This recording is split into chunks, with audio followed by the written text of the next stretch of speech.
অষ্টম হিজরির দশম হিজরির বিজয় নয়, এটি কিয়ামত পর্যন্ত, পৃথিবী টিকে থাকা পর্যন্ত এই বিজয় চলবে, পৃথিবীর সব জায়গাতে এই বিজয় চলবে। 1934 সালে ইসলামী বিশ্ব মুসলিম বিজয় হারিয়েছে। 1757 সালে ভারতীয় উপমহাদেশের ইসলামের বিজয় খ্রিস্টানদের হাতে চলে গেছে। তার মানে এই নয় যে মুসলিমরা আর বিজয়ের নিশানা দেখবে না। বিজয় অতি সন্নিকটে, বিজয় আসবেই আসবে ইনশাআল্লাহ। বিজয় আসার জন্য আমাদেরকে সবাইকে সচেষ্ট হতে হবে। আমরা শান্তিকামী একটি দেশের বাসিন্দা, আমরা আল্লাহ শুকরিয়া আদায় করি যে বাংলাদেশের মতো একটা শান্তিপ্রিয় দেশের নাগরিক হিসেবে আমাদেরকে আল্লাহ রাব্বুল আলামিন পাঠিয়েছেন। এই দেশ স্বাধীন হয়েছে 1971-এ। এই দেশ স্বাধীন হয়েছে কেবলমাত্র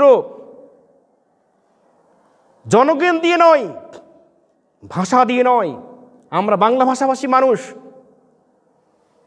এই বাংলাদেশের তখন 7 কোটি মানুষ ছিল বাংলা ভাষাভাষী মানুষ, অথচ পশ্চিম বাংলায় ছিল 15 কোটি। তাহলে কেন ওই বাংলা ভাষী মানুষ কেন এই দেশের সাথে এক হয় নাই কেন?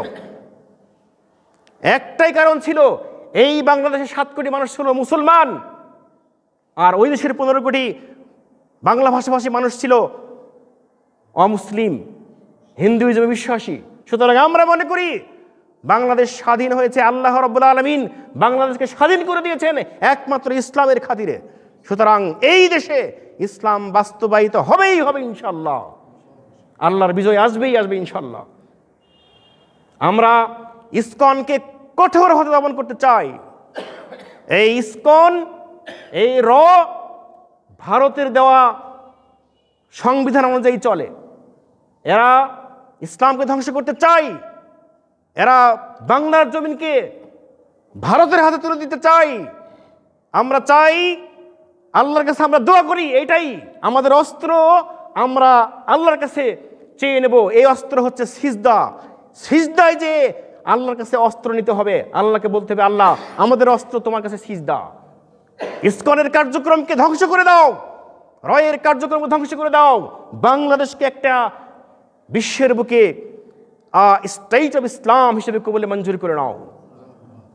ইয়া রাব্বুল আলামিন, আমরা যারা আজকে এইখানে অল্প পরিসরে কোরআনের কথা শোনার সুযোগ পেয়েছি, ইয়া রাব্বুল আলামিন তুমি আমাদেরকে ক্ষমা করে দাও। ইয়া রাব্বুল আলামিন, তামাম দুনিয়ার সমস্ত মুসলিম দেশগুলোকে, মুসলিম দেশের শাসকগুলোকে কোরআনকে সংবিধান হিসেবে বাস্তবায়ন করার ক্ষমতা প্রদান করো। ইয়া রাব্বুল আলামিন, তামাম দুনিয়ার সকল অমুসলিম শাসকদেরকে পবিত্র কোরআনের কাছে আত্মসমর্পণ করার সুযোগ করে দাও। ইয়া রাব্বুল আলামিন, তামাম দুনিয়ার সকল মুসলিম মুমিনাদেরকে পবিত্র কোরআন মাজিদ এবং নবী মুহাম্মদ সাল্লাল্লাহু আলাইহি সাল্লামের সহিহ সুন্নাহ মোতাবেক জীবন গঠনের সৌভাগ্য দান করো। ইয়া রাব্বুল আলামিন, তামাম দুনিয়ার জমিনের উপরে এমন একজন দিলকারণ আইন দাও, যিনি মুনাফিকদের নির্মিত সকল মূর্তি এবং স্থাপনা সমূহ ভেঙ্গে চুরমার করে দিয়ে সঠিক ইসলাম সম্পর্কে বিশ্ববাসীকে বুঝিয়ে দেবে। ইয়া রাব্বুল আলামিন, আল্লাহুম্মা আনসুর মান নাসারা দীন মুহাম্মদ সাল্লাল্লাহু আলাইহি ওয়াসাল্লাম ওয়া খুযুল মান খাযালা দীন মুহাম্মদ সাল্লাল্লাহু আলাইহি ওয়াসাল্লাম। সুবহান রাব্বিকা রাব্বিল ইজ্জাতি আম্মা ইয়াসিফুন ওয়া সালামুন আলাল মুরসালিন ওয়ালহামদুলিল্লাহি রাব্বিল আলামিন। সুবহানাকা আল্লাহুম্মা ওয়া বিহামদিক আশহাদু আল্লা ইলাহা ইল্লা আনতা আস্তাগফিরুকা ওয়া আতুবু ইলাইক। আসসালামু আলাইকুম ওয়া রাহমাতুল্লাহ।